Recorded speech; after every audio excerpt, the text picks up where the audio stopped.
साथियों, good evening. मेरे वो व्यूअर्स जो मध्य प्रदेश के हैं, आज उन्हें मैं अपने मध्य प्रदेश के जन्म पर्व की बहुत बहुत बधाई देती हूँ। चलिए आज हम समझना चाहेंगे कि मध्य प्रदेश कैसे अस्तित्व में आया। उससे पहले हमको 1947 से 1956 तक की स्थिति को देखना पड़ेगा, क्योंकि मध्य प्रदेश का स्थापना दिवस तो 1 नवंबर 1956 से वो अस्तित्व में आया, परंतु हमको मध्य प्रदेश बनने की कहानी को आज अपन शेयर कर रहे हैं। अपन देखेंगे कि स्वतंत्रता से पूर्व, बच्चों पहले मैं ये भी बताना चाहूंगी अपने साथियों को कि कल हमने राष्ट्रीय एकता दिवस मनाया। सरदार पटेल जी के बारे में जब हमने चर्चा करी तो रियासतों का एकीकरण और उनके भारत का बिस्मार्क होने का अपन ने कल अध्ययन किया। उसी आधार पर आज बताना चाहूंगी कि स्वतंत्रता से पूर्व 565 जो रियासतें थीं और 17 प्रांत थे। तो भारत जब स्वतंत्र होता है तो राज्यों की जो श्रेणियां हैं, part A, part B, part C.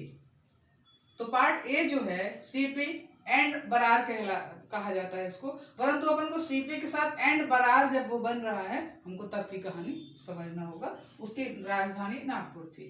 Part B मध्य भारत का प्रांत है, जो 28 मई 1948 को ये 25 रियासतों के साथ बनता है। और पार्ट सी विंध्य प्रदेश और भोपाल के बारे में। विंध्य प्रदेश सुनने में हम लोग को इसलिए उत्सुकता होती है, हम लोग इसी क्षेत्र विशेष के हैं। चलिए हम पहले पार्ट ए के बारे में समझते हैं कि पार्ट ए जो है 2 नवंबर 1861 को अस्तित्व में आता है। और इसमें पार्ट ए में समझिए कौन कौन से प्रांत आ रहे थे: सागर, नर्मदा का क्षेत्र और नागपुर प्रांत।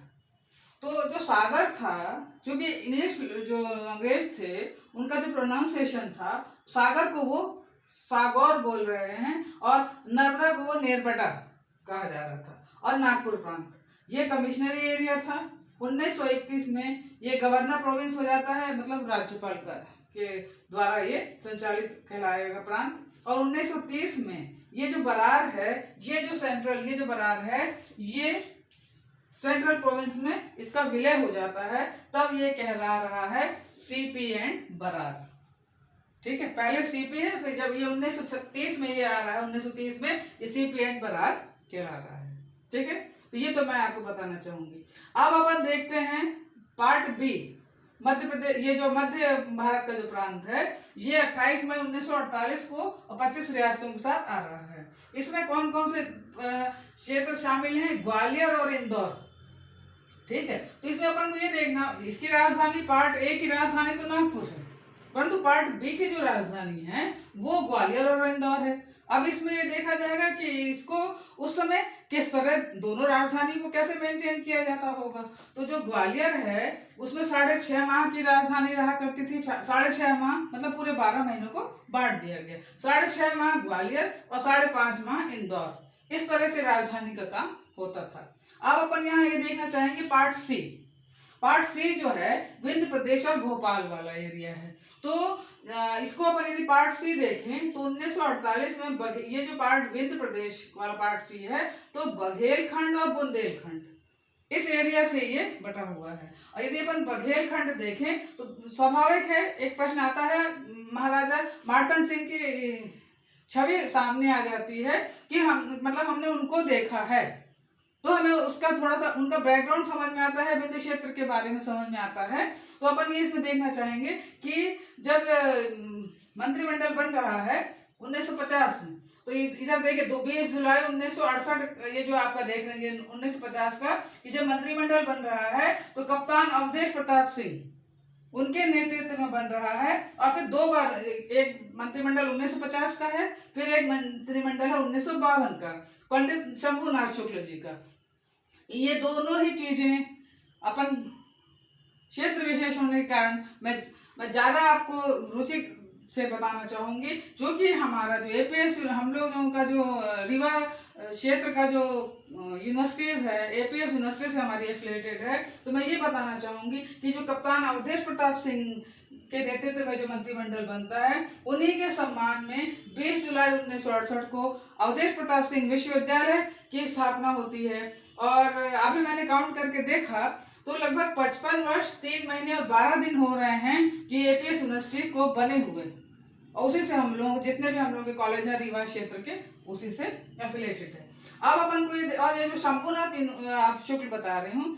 अब इस समय क्योंकि मैं जयसिंहनगर क्षेत्र विशेष में हूँ, तो मैं ये बताना चाहूंगी जो शहडोल का एरिया है, शहडोल में जो संपूर्णात यूनिवर्सिटी खुली है, जो वो पंडित शंभुनाथ शुक्ल के ही सम्मान में ये चीज, ये जो यूनिवर्सिटी है वो अस्तित्व में आई है। अब मैं आप सबको ये बताना चाहूंगी कि जो अब वर्तमान इतनी कहानी के बाद ये जो बैकग्राउंड है, इसके बाद मैं ये बताना चाहूंगी कि ये फजल अली जी के नेतृत्व में 1956 में जब ये आयोग बनता है, उस आधार पे 1 नवंबर 1956 को फिर मध्य प्रदेश अस्तित्व में आता है। मैं बताना चाहूंगी मध्य प्रदेश जब अस्तित्व में आता है 1956 में, तब तो अपने पास कुल 43 जिले थे, परंतु अब हमारे पास जिले हो गए हैं 2023 में। ये हमारा 53 जिला बन रहा है मऊगंज, 54 बन रहा है पारडूना और 55 बना है मैहर।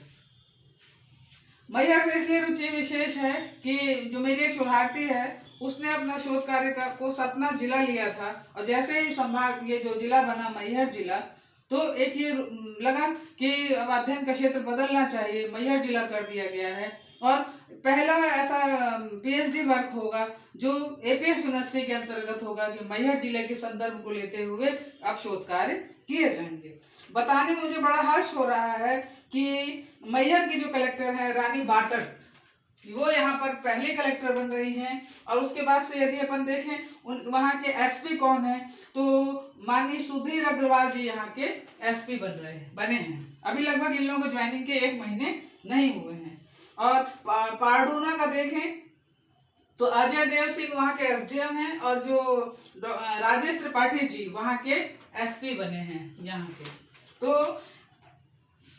अभी मध्य प्रदेश के बारे में जब इसका अब स्वाभाविक है कि क्षेत्रफल बढ़ा है जिलों के उस आधार पर, तो अभी अन्य जो सामान्य जानकारियां हैं यदि कहीं से एकत्रित करके बताऊं भी तो कहीं जल्दबाजी ना हो जाए, इसलिए मैं ये बताना चाहूंगी कि एक जिज्ञासा रहती है बच्चों को कि यदि हमने माना कि मध्य प्रदेश कब अस्तित्व में आया, मगर यदि पीछे की कहानी यदि देख ली जाए तो बच्चों को समझने में आसानी होती है और जनरल नॉलेज को याद करने में भी थोड़ी सी सुविधा हो जाती है। मुझे बहुत हर्ष हो रहा है आज मध्य प्रदेश के बारे में बताते हुए, और मध्य प्रदेश की मैं उन्नति, इसके सामर्थ्य और इसकी समृद्धि की कामना करती हूँ। बहुत बहुत धन्यवाद साथियों। आपको ये वीडियो कैसा लगा जरूर बताइएगा, जो कमी हो तो बताइएगा, ताकि जो अन्य वीडियो आए उनमें मैं उन कमियों को दूर कर सकूं। बहुत बहुत धन्यवाद।